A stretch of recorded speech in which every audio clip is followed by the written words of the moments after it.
কিয়ামতের দিন কোন নবী কোন রাসূল উম্মত তো দূরের কথা, মা বাবার কথা পর্যন্ত স্মরণ করবেন না, শুধু বলবেন নাফসি নাফসি নাফসি নাফসি, আল্লাহ আমাকে বাঁচান। জিবরিল পর্যন্ত বলবে রব্বি সাল্লিম সাল্লিম সাল্লিম, রব আমার উপরে শান্তি নাযিল করেন। কেন? ইয়াগযাব লাম ইয়াগযাব ক্বাবলু ওয়া লাম ইয়াগযাব বাদু। ওই দিন আল্লাহ এমন রাগ হবেন, এর পূর্বে কখনো হন না, এরপরে কখনো হবেন না। ওই দিন আমাদের নবীজি কিয়ামতের মাঠে ছুটবেন আর দৌড়াবেন আর চিৎকার দিতে থাকবেন, রব উম্মতি উম্মতি, আমার উম্মত বাঁচান, আমার উম্মত বাঁচান, আমার উম্মতকে জান্নাত দিয়া দেন। দুনিয়াতে তুই জান্নাত নেওয়ার জন্য নিজেকে সাজাইতে পারস না, ঘরট সাজাইতে পারস না, অথবা আর্থিক অভাবের কারণে সাজাইতে পারস না। জিনিস তো ছিল কিন্তু অর্থ ছিল না, কখনো অর্থ ছিল জিনিস ছিল না, তুই সাজাইতে পারস না। 500 বছর আগে চলে যা, তুই যেমনি আমি সাজায় রাখছি, আর তোর যদি পছন্দ না হয় তাইলে তুই যেমন চাবি তেমন সাজায় দেব। 500 বছর পরে ফোন করবে, ফোন স্বামীকে। কোরআন এই দিকেই বলে ইয়ানকালিবু ইলা আহলিহি মাসরুরা। ফোন আইতে দেরি, পুরুষ খুশিতে নাচতে নাচতে জান্নাতের দিকে দৌড়াইতে দেরি করবে না, গেটে খাড়ায়া থাকবে স্বাগত জানানোর জন্য। জিজ্ঞাসা করবে কি? সাজায় ফেলছি। মন মতো আল্লাহ সাজাইতে দিবে। মা তাশতাহি আনফুসুকুম, যেমন চাবে এমন সাজাবে। হয় এই দুনিয়ার মাটি দিয়া না, দুনিয়া সুনিয়া মিনাত তুরাব ওমা ফিহা মিনাত তুরাব। এই দুনিয়া মাটির তৈরি, যা কিছু আছে সব মাটির পদার্থ। জান্নাত এই মাটি দিয়া তৈরি না, জান্নাত তো মুস্ক দিয়া তৈরি। জান্নাতের কোনো আসবাবপত্র মাটি দিয়া না, হয়তো সোনা দিয়া হবে, নাইলে রূপা দিয়া হবে, নাইলে জবরজুদ দিয়া হবে, নাইলে জমররুদ দিয়া হবে, নাইলে ইয়াকুত দিয়া হবে, নাইলে মারজান দিয়া হবে, নাইলে মুক্তা দিয়া হবে, নাইলে হীরা দিয়া হবে। চিরুনিটা পর্যন্ত সোনার হবে, কাটাগুলা পর্যন্ত, মাথার কাটাগুলা পর্যন্ত সোনার হবে। পুরুষ এইখান থেকে এই পর্যন্ত বেসলাইট পড়বে। এখানে পাওয়া যাবে কোন যুবক স্টিলের বেসলাইট পড়া, একটু পরেই বন্ধুগোর সামনে হাতের নাড়া দেয় এরম করে, আর বন্ধু করে বাপ দেখায়, ঠিক না?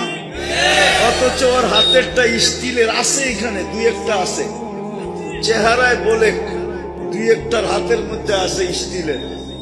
এই থেকে এই পর্যন্ত সোনার বেসলাইট পড়াবে আল্লাহ।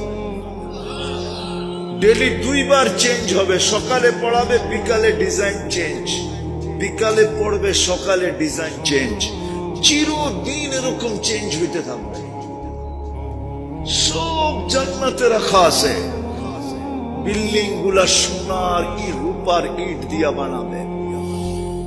সবচেয়ে ছোট বাড়ি এই দুনিয়ার 10 গুণ সমান হবে। ফল ধরবে সোনার গাছে, রূপার গাছে, ফুল ধরবে সোনার লতায়। আল্লাহর রাসূল বলছে, একটা পাপড়ি যদি আজকে দুনিয়াতে এইভাবে রাখা হয় তো সারা দুনিয়ার মানুষ সুগ্রানে মাতাল হয়ে যাবে, মাতাল। কতবারই তো শেখ খাইলা, এবারও শেখ খাইবা, আইতেছে 14 তারিখ। তোমার চেহারায় কয় সব শেখ খাওয়া,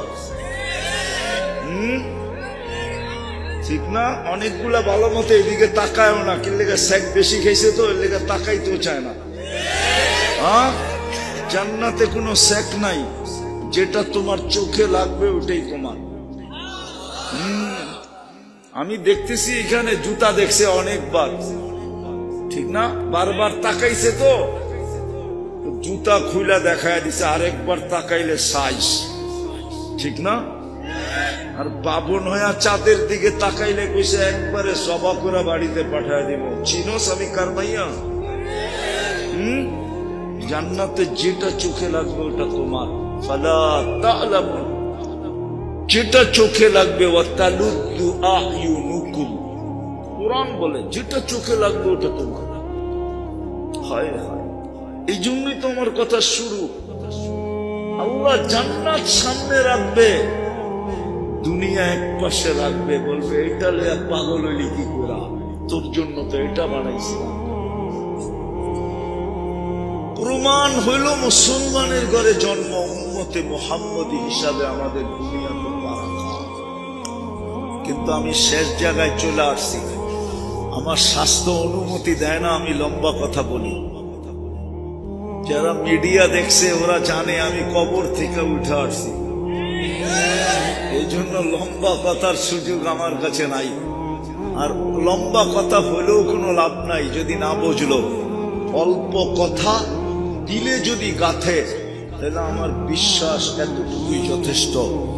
ওই জান্নাত আল্লাহ আমাদের জন্য বানায় রাখছেন। একটা সোসাইটি হবে না জান্নাতে, দুনিয়ায় যত সোসাইটি আছে। হাদিস মনে উঠলো অনেকদিন পরে, এক ব্যক্তিকে আল্লাহ জিজ্ঞেস করবে, চা তুই কি চাস? তো বলবে আল্লাহ দুনিয়া যেদিন বানাইছেন আর যেদিন ধ্বংস করছেন, সারা দুনিয়ার মানুষ সমস্ত অর্থ, মেধা, বিবেক, বুদ্ধি, শ্রম দিয়া যতটুকু দুনিয়াকে তৈরি করছিল, এই পুরাটা দুনিয়া আমাকে দেন। আল্লাহ হাসবে আর বলবে, বেওকুফ, কি চাইলি? কি চাইলি? মাস আলতানি লাকা হাক্কু, তুই যতটুকু পাও না অতটুকু তো চাস নাই, কি চাইলি এটা? কসম খোদা, দুনিয়াটা আমাদের জান্নাতের ভিতরে জাদুঘর হিসাবে থাকবে, জাদুঘর হিসাবে। একটা প্রমাণ দিব, ঢাকা শহরে জাদুঘর আছে। কোন জায়গায় জানেন? শাহবাগে। আমি একবার আমার ছেলেকে নিয়ে গেছিলাম জাদুঘরে। তো পুরান পুরান আমলের জমিদারদের পেলা আছে এখানে, পেলা, পানি পান করার পেলা। তা আমার ছেলে দেখা বলতেছে, ছি তুমি আমারে কি দেখাইতে নিয়ে আসো? এই পেলায় মানুষ পানি পায়, খায় নাকি, পান করে নাকি? এর চেয়ে দামি দামি সুন্দর সুন্দর পেলা আমাকে ঘরে পড়ে আছে। আল্লাহ জান্নাতের দুনিয়াকে জাদুঘর হিসাবে রাখবে, যাতে জান্নাত দেখা তুলনা করতে পারে যে কি ছাড়ছে আল্লাহ কি দিছে।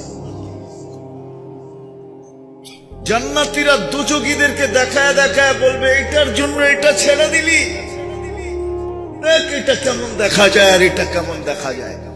এই জন্যই তো বলবে, আন আফিদু আলাইনা মিনাল মা, জান্নাত দেখা পাগল হয়ে যাবে, বলবে একটু পানির ফোঁটা দে, একটা কাঁটা দে, একটা টুকরা দে। জান্নাতীরা বলবে, কদ হারামাল্লাহু আলাইকুম, আল্লাহ তোদের উপরে হারাম করে দিছে 60-70 বছরের জীবন আমরা জান্নাত নিয়ে আনিছি, তোরা দুনিয়ার পিছনে পড়া ছিলি আর দুনিয়া নিয়ে খুশি হয়েছিলি। কুরআন তো বলছে, আরাদিতুম বিল হায়াতিদ দুনিয়া, উম্মতে মুহাম্মাদি, তোদের জন্য জান্নাত তৈরি করলাম, তোরা দুনিয়া নিয়ে কি করে খুশি হলি? কিন্তু আমার প্রশ্ন হলো, জান্নাত তো রেডি, রেডি যদি না হইতো তাহলে আমাদের নবীজি কোত্থেকে দেখা আসলো? না দেখা আসে না, রেডি ছাড়া। রেডি বুঝেন? জান্নাত তো প্রস্তুত, কমপ্লিট। আল্লাহর রসুলকে দেখায় তো আল্লাহ সিগনেচার করে নিছেন, বন্ধু আপনার জন্য আর আপনার উম্মতের জন্য জান্নাত। আমাদের জন্যই জান্নাত, কোন উম্মতের জন্য আল্লাহ, এই উম্মত না হইলে মনে হয় জান্নাতও হইতো না। আমাদের নবীজি না হইলে মনে হয় জান্নাতও হইতো না। হুজুর মনে হয় মানতে রাজি না। প্রমাণ দিব, নাইলে কোন নবীকে তো জান্নাত দেখাইলেন না। নবী তো আরো ছিল 1.25 লক্ষ, রসুল তো ছিল আরো 313 জন, কিতাবদারি তো ছিল আরো 3 জন, উলুল আজমি মিনার রসুল তো ছিল আরো 4 জন। কাউকে তো দেখাইলেন না। আমাদের নবীজিকে কেন দেখাইলেন? বুঝা গেল জান্নাত আমাদের জন্যই। এই জন্য আমাদের লিডারকে নিয়ে জান্নাত দেখায় বলছে, আমাদের নবীজি ওকে করে আসছে জান্নাত ওকে। আল্লাহ বলে, পরে কম ফিলিং চলবে না, চাবি নিয়ে আনিছেন নিয়ে আনিছি, পরে আর কম ফিলিং চলবে না, ওকে করে ফেলছি জান্নাত। আরেক দলিল দিমু 120 কাতারের ভিতরে 80 কাতার আমরা হব